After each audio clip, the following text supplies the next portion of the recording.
Hello, good morning. I have here with me Cunha Faria Café from Brazil. You are the founder of a consultancy in Brazil, which is called Studio Enquinicio, and you are the former director of the Solar Thermal Industry Federation, ABRAVA, in Brazil. And I would like to know from you, besides all financial crisis, I think the Brazilian solar thermal market is increasing a lot in recent years. What are the driving factors? Well, I think that we have a biggest driver because we have new building codes that oblige the use of solar water heating. We have 12 cities, big cities. One of the largest cities, São Paulo, is the first one. So I think the building code is changing. It's a market driver. But we have 5,000 cities, and just 20 cities has solar code. So we have a large road to make obliging in all Brazil. I think that our industry is very mature, so we have 200 companies that are making solar collectors and solar boilers and other components to install. Our electric utilities has an obligation to invest 0.5% of his income in energy efficiency, and almost of the companies choose solar water heaters to install in low-income housing. And I think it's becoming a culture. So I think it's a positive moment to create some market. And we have a good sign that we will have a World Cup in 2014 and the Olympic Games in 2016. So our market is very hot in many aspects of building, and we have a lot of buildings, a lot of new stadiums of football, hotels, hospitals. So I think this is a positive and a sign that we'll have a great market for solar energy in Brazil. Well, in Europe, in some of these obliged markets where we had mandates for solar thermal, we have seen that the quality of the system goes down because people want to invest in the cheapest if they are forced to do the investment. Did you have these experiences in Brazil with your solar obligations? No, because we've learned with Europe too. With Barcelona, the first experience from Europe we brought to Brazil, and we've learned. So when we publicate and when create the law, we create some minimal levels of efficiency and guarantee. It's necessary to have the labeling program of Brazil, and you have to use the better technology disponible. You have to use the best technology to put, mainly in the large buildings where we have small spaces to put the solar energy, and we mandate a minimum of solar fraction for each region of Brazil.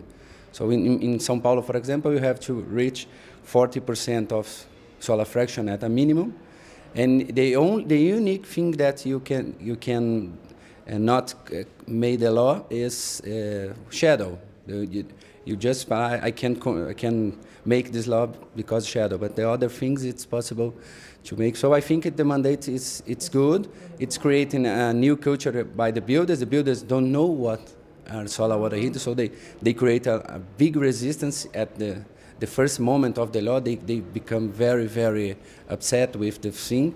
But now they are creating new solutions, new kind of buildings. We have solar installations in large buildings with 30, 40 floors. So we have to create some new engineering things to make it possible to distribute solar hot water in the large buildings. But I think that it is to become a culture. So I think that in the next years it's not necessary to create any more laws because everybody wants to have the solar water heater in the home. I think it's going to be a big change. And this, amazingly enough, works without subsidy. So I think the payback times must be reasonable for private and commercial investors. Yeah, in the early times in Brazilian market, some companies, electric utilities, create some rebate programs, but it's 20 years ago. Today, we don't have subsidies for no one, and just the industry don't pay taxes. They don't have to pay the tax for having a company to fabricate solar collectors and solar boilers. So this is the incentive from the government. And we don't have subsidies to the end final consumer. So, and the payback time, it's great because our electricity is very expensive. And in Brazil, 9% of the houses use electricity to have a shower, and So today our payback is from maybe in some regions, in 1 year you pay your solar water heater, and in some regions in 3, 4 years you pay. But I think the maximum payback time now is 5 years when we're talking about some industrial application where the tariff of electricity and gas are very low.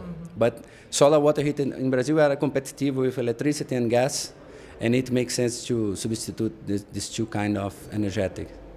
And do you find already some European suppliers selling solar thermal systems there? Yeah, we have a lot. We have many joint ventures now with companies in Brazil, from Brazil and Europe. One thing that's important, we have many companies from Europe trying to import the technology, but the price is very different. So it's very difficult to put some European or American product in Brazil because of the difference of price. But when we make a joint venture, it's something affordable because we bring some technology, there is a transfer technology, increase of quality and some innovations that Europe has, for example, new applications such as solar cooling, solar facade, and I think the market is going crazy. And I think there is enough space, and I know that we have many companies looking for partners in Europe to make some investment and make some innovations. So there is a great opportunity to have joint ventures with Brazilian companies. Great, thank you so much. Thank you.